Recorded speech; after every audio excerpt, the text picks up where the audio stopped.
Ignition sequence starts. 6, 5, 4, 3, 2, 1, 0. Liftoff. We have a liftoff.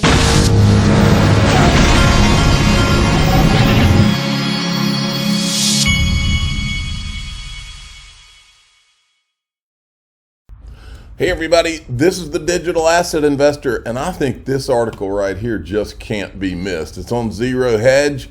Jim Rickards, the coming shock to the global monetary system, and what he's talking about it on August 22nd, about 2.5 months from today, the most significant development in international finance since 1971 is going to be unveiled. And he's basically talking about the BRICS that are coming out. I think they're coming out with their own currency. This monetary shock will be delivered by a group called the BRICS. This play for global reserve currency status by the BRICS will affect world trade, direct foreign investment, and investor portfolios in dramatic and unforeseen ways. The 17 countries have expressed interest in Afghanistan, all these right here.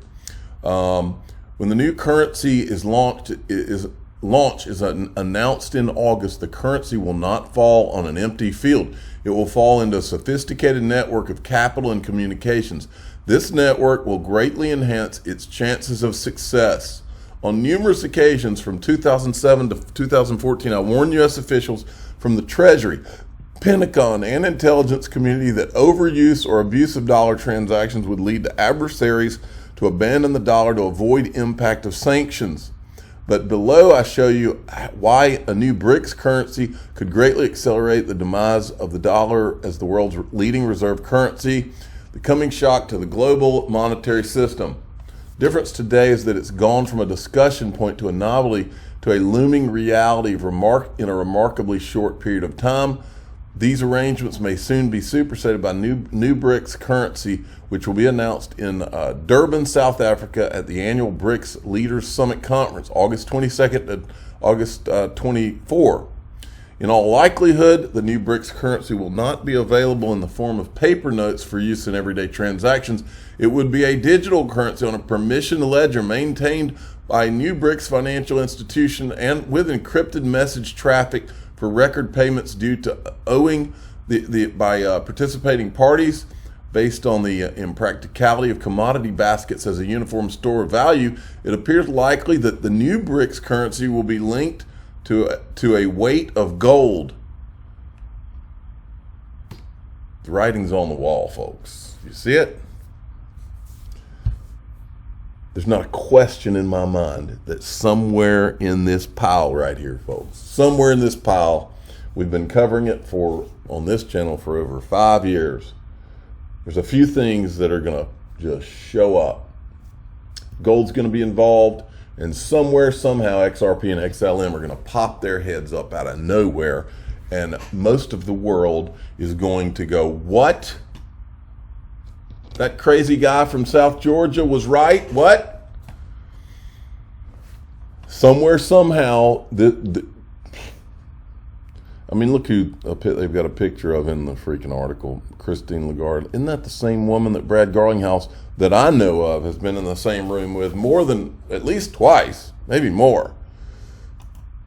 There are no coincidences, folks, and gold will be a part of this, which is why one of the reasons why Glint's one of my sponsors. And by pure chance, Glint has a referral code DAIV50, where you can go, links in the top of the description. You can get 50% off vaulting and insurance fees for the next 12 months.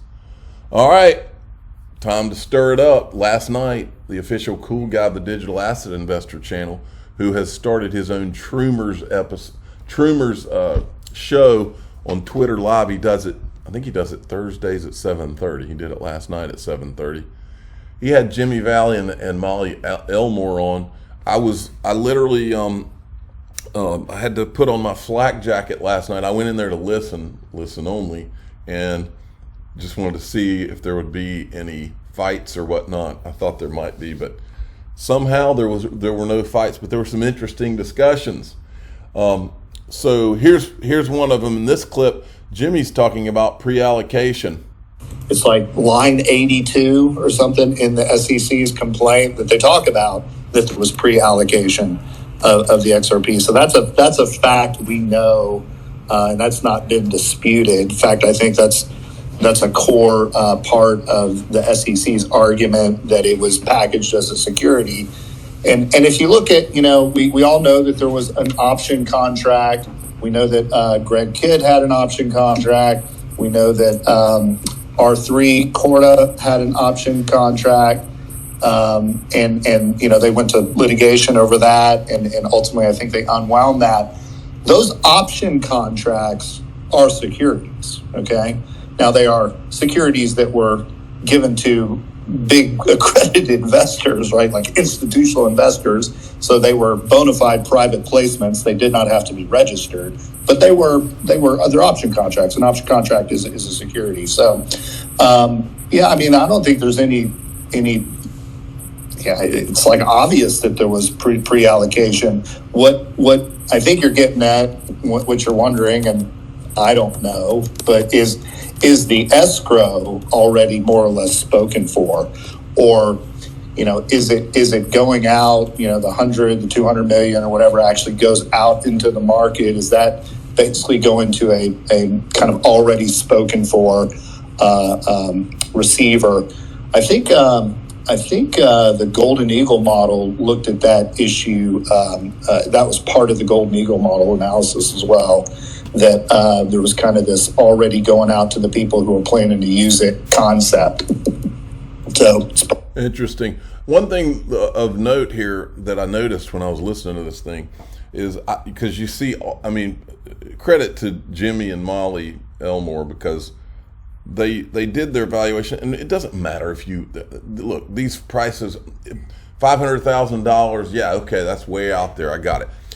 I'm not, nor would I ever say that I thought it was going to $500,000.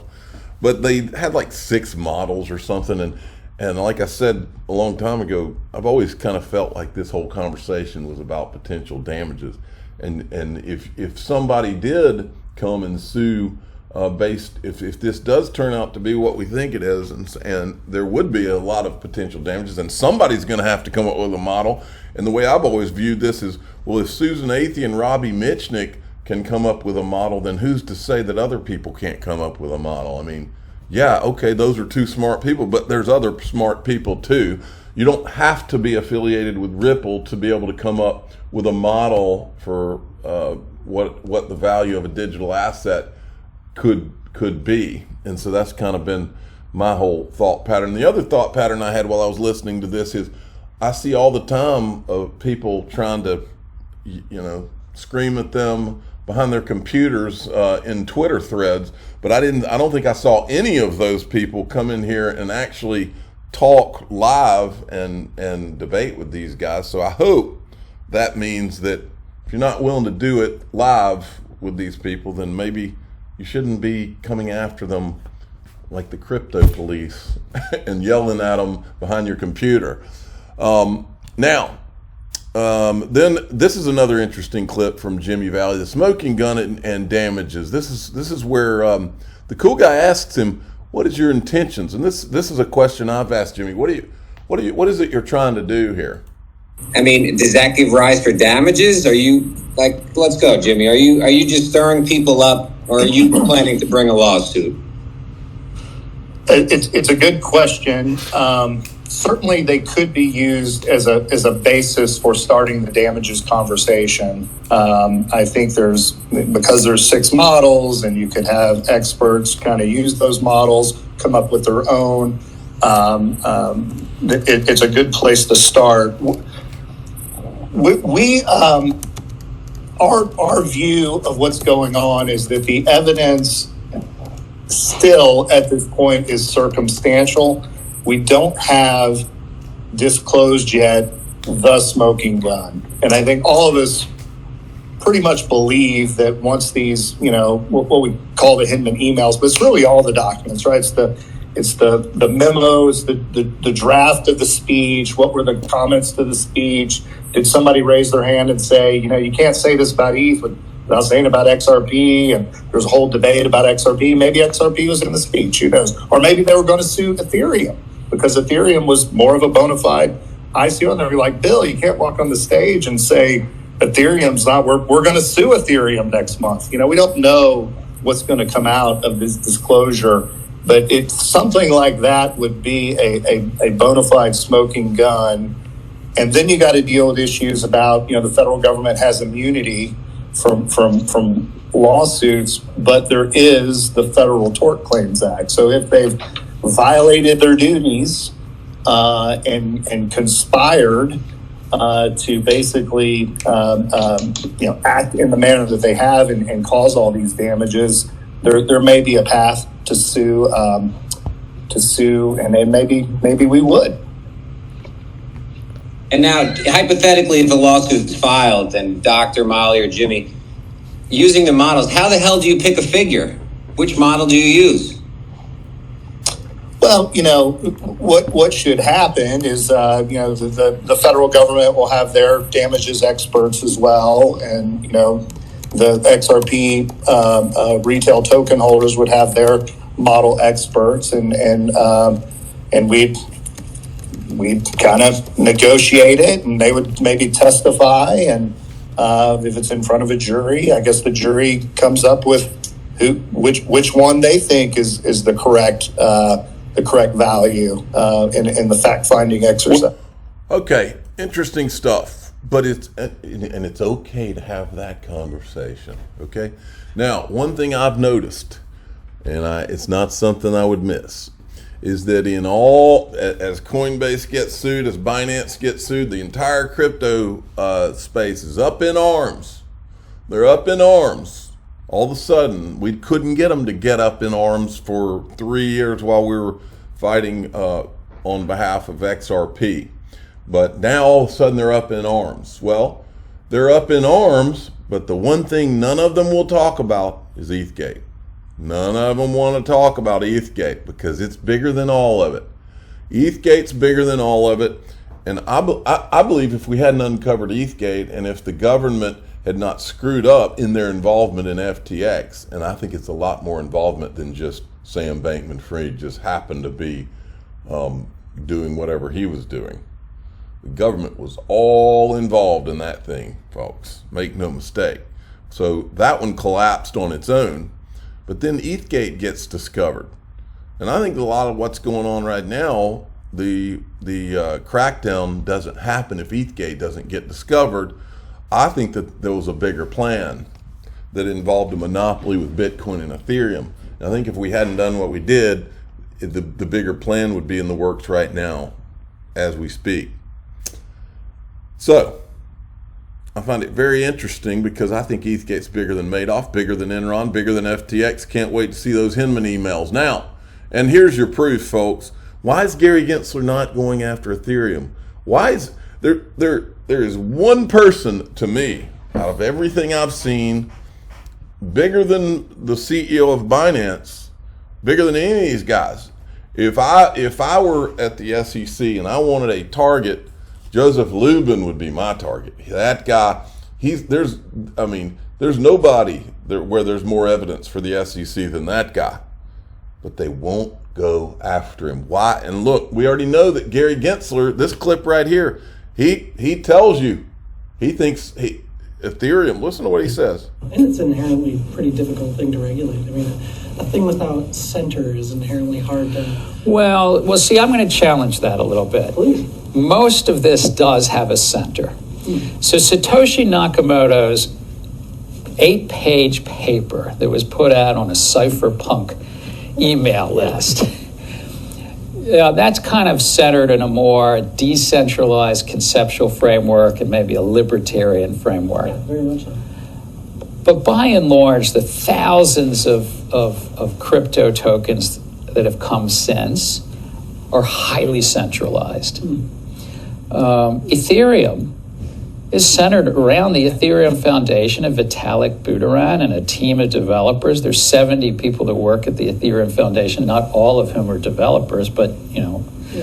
See, he knows. He's always known. But he won't touch them. Why? And then this was a great tweet from Digital Perspectives, Brad Combs. Okay, Bill Morgan had done the tweet I covered yesterday about how this is the end of the myth that Coinbase, delisted XRP because of the SEC lawsuit, because now they're saying, no, we're keeping our staking service, even though the SEC is suing us over it. Okay? So he says that's a myth. Then Digital Perspectives comes in and says, makes me wonder if Coinbase's stand against the SEC refusing to stop staking service is a legal game of chicken. Think of it, Coinbase is essentially an ERC20 token listing factory. If you think, now we know that Joseph Lubin had a token factory where he could create them. The question is, were they in cahoots with Coinbase? Because Coinbase knew that to immediately list all these ERC20 tokens, and that was okay. And he goes on, if you think ETHgate Hinman emails were something, just imagine what kind of emails Coinbase may have. Otherwise, why not relist XRP? Here's the Coinbase board of directors. You've got Fred Wilson and Mark Andreessen on there. Those are also two of the guys that are on. Here's Mark Andreessen and here's Fred Wilson. They are two of the guys that are on the Empower Freedom of Information Act list, people that were from the Enterprise Ethereum Alliance that were potentially communicating with Bill Hinman. And Brad Burnham from Union Square Ventures, Fred Wilson's partner, we know that he's the one that gave the presentation at the SEC for what became the Ethereum Free Pass. So there's no telling what's all in there. And then XRP Darren makes us aware Coinbase is using Sullivan Cromwell as legal advisors, which is where Jay Clayton is. He's serving as an advisor. Cowboy Crypto, who is the official cowboy of the Digital Asset Investor channel, he meant Jay Clayton left the SEC. He sent me a message on this. He left the SEC after suing Ripple and Brad Garlinghouse and Chris Larson, and ends up at Apollo, who was involved in a $300 million round for Miston Labs led by FTX, along with A16Z, where Bill Hinman is. Lightspeed and Coinbase Ventures. Kevin O'Leary, also an investor in Miston Labs. Remember, that's the same Kevin O'Leary who was up to his eyeballs in FTX. But nobody goes after him. Nobody touches him. And he's the same guy out now saying, you should all just bow down to the SEC. You shouldn't be messing with them. And then you got this. Wheezy makes a great point. So the U.S. government is making deals with illegally operating businesses. Homeland Security, who knows who the four Satoshis are, signed a deal, a $1.36 million contract with Coinbase. And now another branch of the government is now suing Coinbase. Does that make any sense to you? And then finally, Meta Lawman makes an interesting point here. The stakes just keep getting higher for a ruling in SEC versus Ripple. Here's why. Judge Torres rules that XRP tokens trading on secondary market are not securities. It would undermine the entire basis for the SEC's case against Coinbase and much of the Binance case. In Coinbase, they claim that 13 tokens traded that are securities, but then down here is where he's over the target. Before anyone gets too excited, a ruling by Judge Torres would not be binding precedent in other cases, meaning other judges will not be bound to rule the same way. Only decisions of the Court of Appeals and Supreme Court are binding on the lower court judges. So, knowing what we know about Gary Gensler, does anybody listening to my voice believe that, let's say they come out and the judge says, Ripple's right, secondary market sales of XRP are not securities. Does anybody listening to my voice think that Gary Gensler is then going to say, oh, okay, well, they won.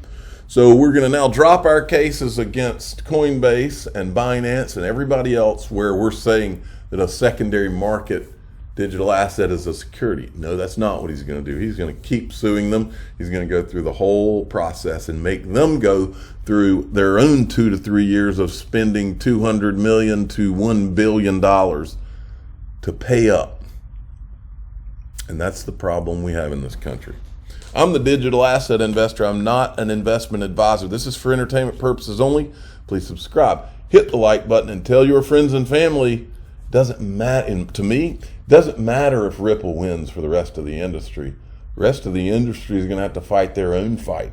It doesn't matter because they're not going to stop until Congress grows a set and stops this guy or defunds the SEC or defunds all of these agencies that seem to have gone rogue. Thanks for listening.